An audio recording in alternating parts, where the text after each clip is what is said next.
नमस्कार दोस्तों, मैं हूं आपका दोस्त केबी और डेली करंट अफेयर्स के एक नए वीडियो में आप सभी का स्वागत है। तो आइए पहले प्रश्न के साथ में वीडियो की शुरुआत करते हैं। प्रत्येक वर्ष आर्टिस्टिक प्राइड दिवस यानी कि आर्टिस्टिक प्राइड डे कब मनाया जाता है? तो यह दिवस होता है 18 जून को, यानी कि इस प्रश्न का ऑप्शन डी करेक्ट होगा।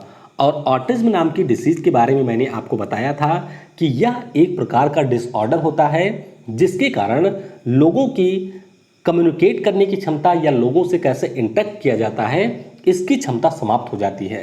तो इसी से मिलता जुलता आपका होता है विश्व ऑटिज्म जागरूकता दिवस, जो कि हम लोग 2 अप्रैल को मनाते हैं।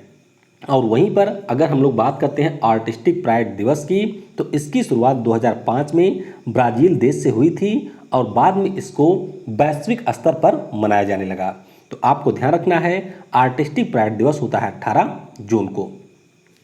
आवास व शहरी विकास मंत्रालय ने PM street vendor Atmanirbhar Nidhi के लिए किसके साथ में समझौता किया है? तो इन्होंने समझौता किया है सिडबी के साथ में। तो इस प्रश्न का ऑप्शन ए करेक्ट होगा। अब हम लोगों ने इससे पहले पढ़ा था पीएम स्वनिधि योजना के बारे में, और इस योजना के तहत जो ऋण हमारे स्ट्रीट वेंडर को दिया जाएगा उसमें सहयोग के लिए सिडबी के साथ में समझौता किया है आवास और शहरी विकास मामलों के मंत्रालय ने। और पीएम स्वनिधि योजना क्या है?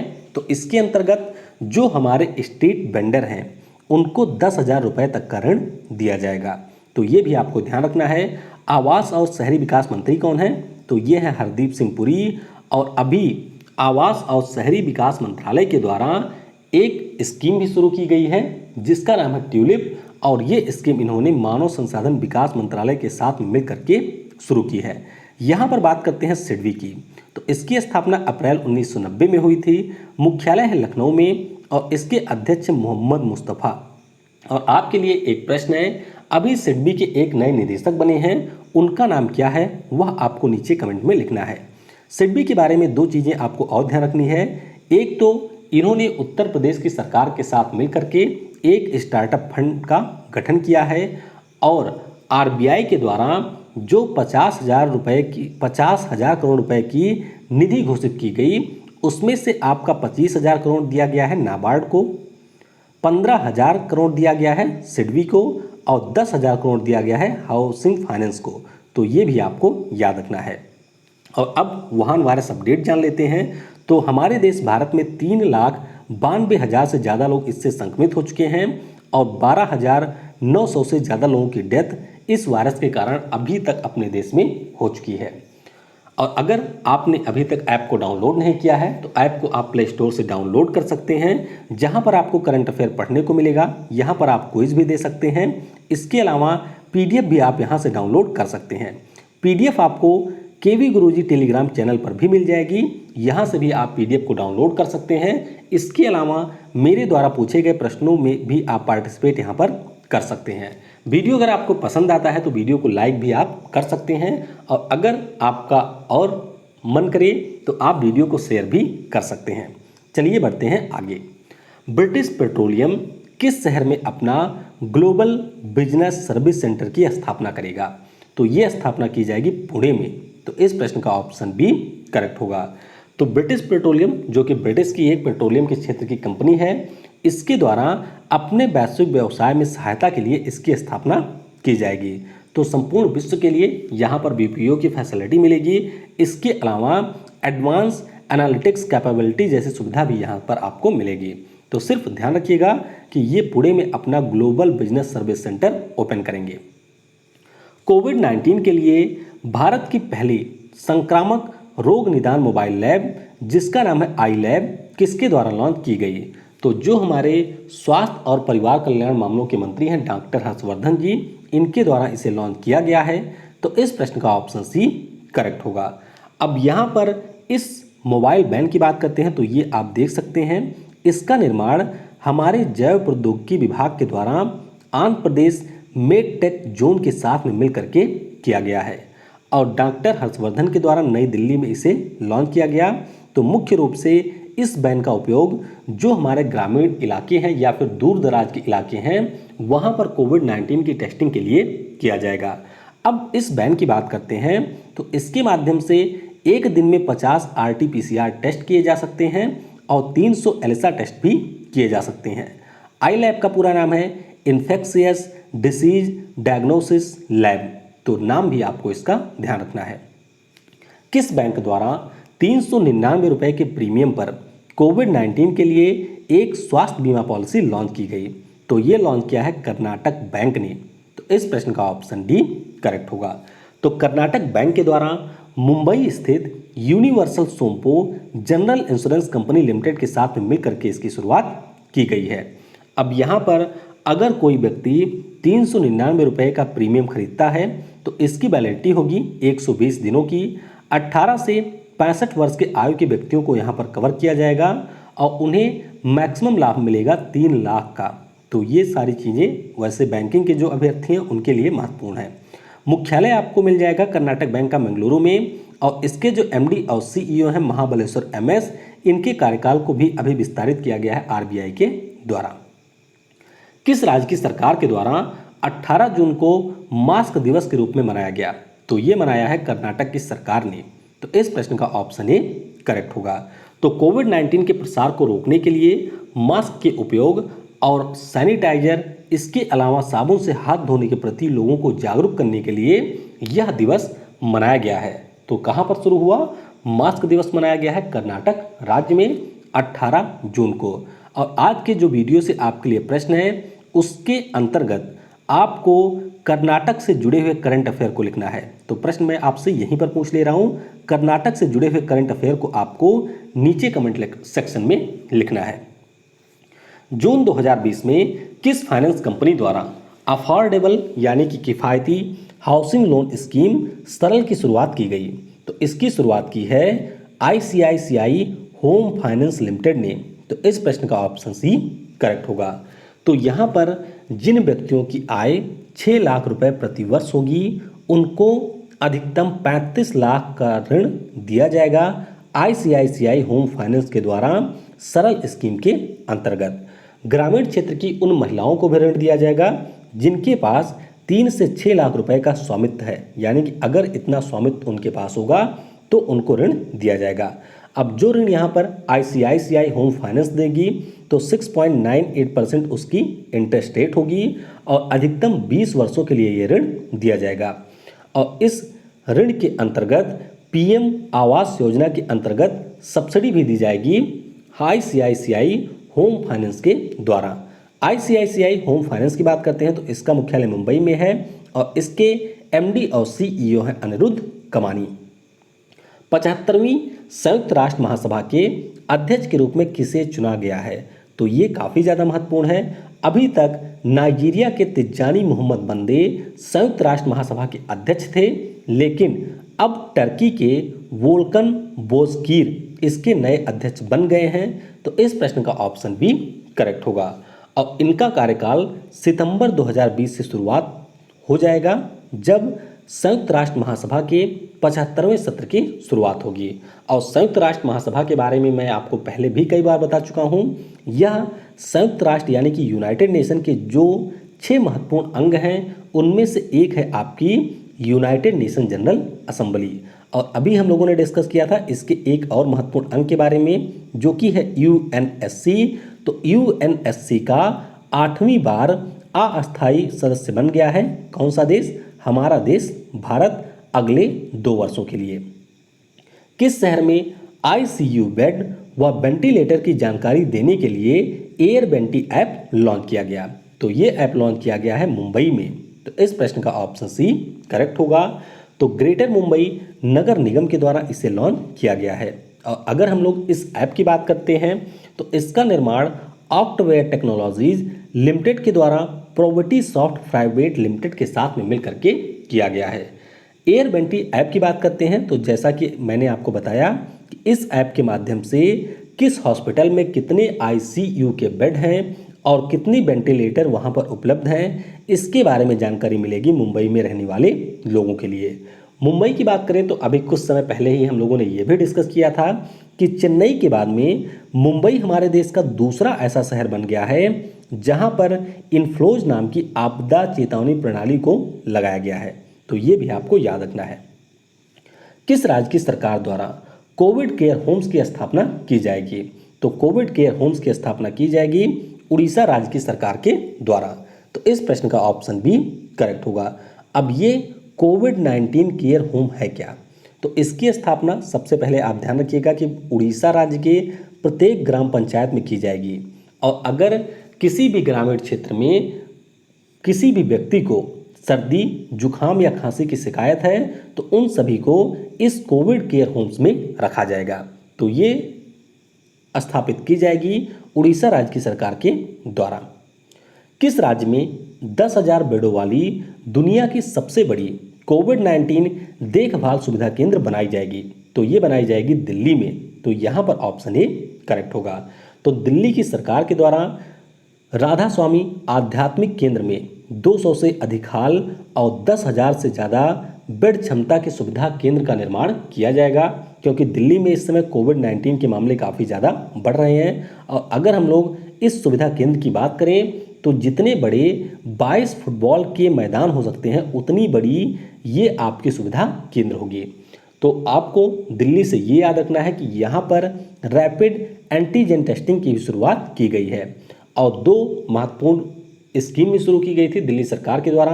एक तो है 5T योजना जो कि दक्षिण कोरिया के मॉडल पर आधारित थी और एक थी ऑपरेशन शील्ड। तो इन दोनों के बारे में भी आपको ध्यान रखना है। सेबी के द्वारा किस वर्ष के SEBI substantial acquisition of shares and takeovers regulation में संशोधन किया गया? तो ये जो आपका नियम था 2011 का था और अब इसमें संशोधन किया गया है। तो इस प्रश्न का ऑप्शन डी करेक्ट होगा। तो संशोधन के बाद इसमें क्या चीज़ें परिवर्तित की गई हैं उनके बारे में भी आइए जान लेते हैं। तो अगर कोई कंपनी है और इस व्यक्ति का कोई प्रमोटर है, अब प्रमोटर कोई व्यक्ति भी हो सकता है या कोई इंस्टीट्यूशन भी हो सकता है, और अगर इस प्रमोटर का 25% या उससे ज़्यादा की हिस्सेदारी है कंपनी में, तो उससे इस कंपनी में अपने शेयर को 1 वर्ष में 10% बढ़ाने को मंजूरी दी गई है। यानी कि अभी अगर इसका 25% शेयर है तो अगले 10 वर्षों में ये केवल 35% तक इसे बढ़ा सकता है। अभी तक 1 वर्ष में केवल 5% बढ़ाने की अनुमति थी सेबी के द्वारा, लेकिन अब संशोधन के बाद में 10% बढ़ाने को मंजूरी दे दी गई है। अगर हम लोग बात करते हैं कि प्रमोटर कौन होता है, तो ध्यान रखिएगा प्रमोटर वह व्यक्ति या इंस्टीट्यूशन होते हैं जिनके काम कंपनी के निर्माण में अहम योगदान देना होता है और इस प्रकार से वह लोगों को इस बात के लिए भी प्रमोट करते हैं कि वह इस कंपनी में निवेश करें। तो यही काम होता है प्रमोटर का। सेबी की बात करते हैं तो इसकी स्थापना जनवरी 1992 में हुई थी, यानी कि कार्यकारी निकाय बना था। मुख्यालय मुंबई में है और अध्यक्ष इसके हैं अजय त्यागी। किस बैंक ने अपनी ऋण प्रक्रिया को पूरी तरह से डिजिटल बनाने की घोषणा की? तो ये घोषणा यहाँ पर की है बैंक ऑफ बड़ौदा ने। तो इस प्रश्न का ऑप्शन ए करेक्ट होगा। तो बस सिंपली आपको ये ध्यान रखना है कि बैंक ऑफ बड़ौदा ने ये कहा है कि हमारे द्वारा जो भी ऋण दिया जाता है उन सभी की प्रक्रिया अब हम पूरी तरीके से डिजिटल बना देंगे, यानी कि ऑनलाइन सारी प्रक्रियाएं यहाँ पर चलाई जाएंगी बैंक ऑफ बड़ौदा के द्वारा। बैंक ऑफ बड़ौदा की बात करते हैं तो इसका मुख्यालय आपको गुजरात के बड़ोदरा में मिल जाएगा। एमडी और सीईओ अभी बने हैं संजीव चड्ढा, और जब संजीव चड्ढा बने थे बैंक ऑफ बड़ौदा के उसी समय 2 अन्य नए एमडी और सीईओ बने थे, तो उनका नाम आपको नीचे कमेंट में बताना है। किस बीमा कंपनी ने ईस्ट कंसल्टेंसी सर्विसेज के साथ मिलकर पेपर रहित ई-केवाईसी सेवा की शुरुआत की? तो इसकी शुरुआत की है टाटा AIA जनरल इंश्योरेंस ने। तो इस प्रश्न का ऑप्शन डी करेक्ट होगा। तो यहाँ पर आपको ये ध्यान रखना है कि वीडियो केवाईसी की सुविधा शुरू करने वाला भारत का पहला बैंक बना कोटक महिंद्रा बैंक, और अब टाटा AIA GI के द्वारा ई-केवाईसी सेवा की शुरुआत की गई है, यानी कि यह पूरी तरीके से इलेक्ट्रॉनिक केवाईसी सेवा होगी। केवाईसी का पूरा मतलब होता है know your customers. Tata AIA general insurance की बात करते हैं तो इसका मुख्यालय मुंबई में है और इसके एमडी और सीईओ हैं ऋषि श्रीवास्तव। किस स्पेस एजेंसी के वैज्ञानिकों ने पदार्थ की 5वीं अवस्था जिसका नाम है बोस आइंस्टीन क्वांटम, इसकी खोज की है? तो खोज की है नासा के द्वारा। तो इस प्रश्न का ऑप्शन सी करेक्ट होगा। तो नासा का एक लैब है जिसका नाम है कोल्ड एटम लैब। तो इस कोल्ड एटम लैब के वैज्ञानिकों के द्वारा अंतरिक्ष में इस पदार्थ को ऑब्जर्व किया गया है। हालांकि अगर हम लोग बोस आइंस्टीन क्वांटम की बात करते हैं तो इसके बारे में आज से लगभग 100 वर्ष पहले आइंस्टीन और हमारे भारत के सत्येंद्र नाथ बोस के द्वारा अनुमान लगाया गया था कि जो भी हमारे पदार्थ होते हैं उनकी 5 अवस्थाएं होती हैं।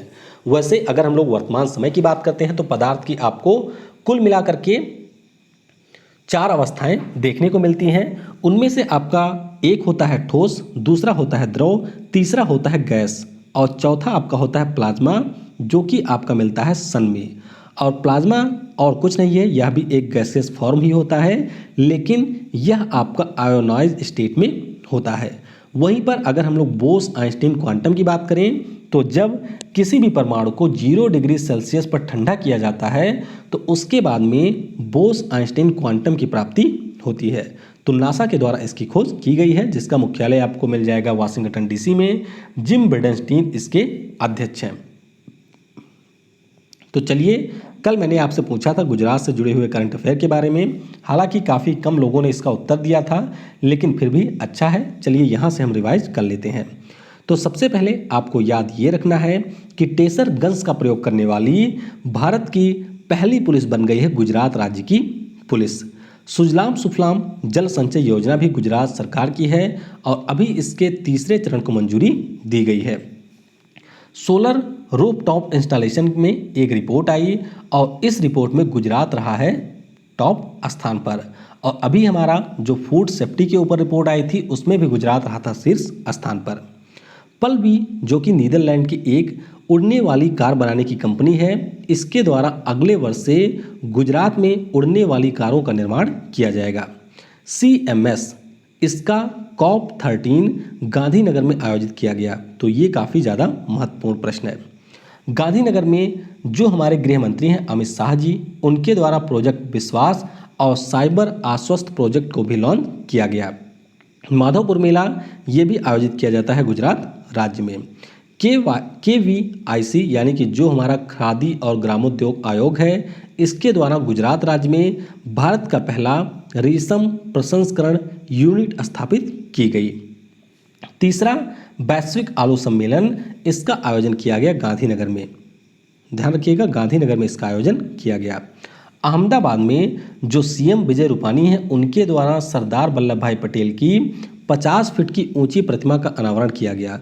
तो ये सरदार पटेल जी की स्टैच्यू ऑफ यूनिटी के बाद में दूसरी सबसे ऊंची प्रतिमा है। आगे अगर हम लोग बात करते हैं तो जो पहला कृषि मंथन हुआ 2020 का, यह भी गुजरात के अहमदाबाद में आयोजित किया गया। जल दक्षता के ऊपर एक सर्वे आया था और इस सर्वे में भी शीर्ष स्थान पर रहा था गुजरात राज्य। स्कॉच स्टेट ऑफ गवर्नेंस 2019 की रैंकिंग इसी साल जारी की गई और इसमें भी शीर्ष स्थान पर रहा था गुजरात राज्य। गुजरात की राजधानी आपको गांधीनगर में मिलेगी और गांधीनगर रेलवे स्टेशन के ट्रैक पर भारत का पहला 5 स्टार होटल का भी निर्माण किया जा रहा है। ये भी आपको याद रखना है। 5वां इंडिया फार्मा और इंडिया मेडिकल डिवाइसेस सम्मेलन, इसका भी आयोजन किया गया गुजरात की राजधानी गांधीनगर में। सैनिटाइजर टनल, तो अहमदाबाद रेलवे स्टेशन जो कि आपको गुजरात में मिलेगा, ये सैनिटाइजर टनल बनाने वाला भारत का पहला रेलवे स्टेशन बन गया है। SBV यानी कि सरदार वल्लभ भाई Patel institute of medical science and research के द्वारा प्लाज्मा रिसर्च की अनुमति की ICMR के द्वारा SBV institute of medical science and research को प्लाज्मा रिसर्च करने की अनुमति ICMR के द्वारा दी गई। ये भी आपको ध्यान रखना है। और गुजरात बायोटेक्नोलॉजी इंस्टीट्यूट जो है, इसने जो कोरोना वायरस है इसका जीनोम सीक्वेंस तैयार किया NIV पुणे के बाद में। तो ये हमारा दूसरा संस्थान बना। इसके अलावा गुजरात राज्य की सरकार के द्वारा छात्रों के लिए उम्बारे आंगनवाड़ी पहल की भी शुरुआत की गई। तो ये आपसे गुजरात से जुड़े हुए प्रश्न थे जो कि आपकी किसी भी परीक्षा के लिए महत्वपूर्ण थे। और आज की वीडियो से आपके लिए प्रश्न है कि आपको कर्नाटक राज्य से जुड़े हुए करंट अफेयर को लिखना है। वीडियो को आपने समय दिया उसके लिए आप सभी को बहुत बहुत धन्यवाद।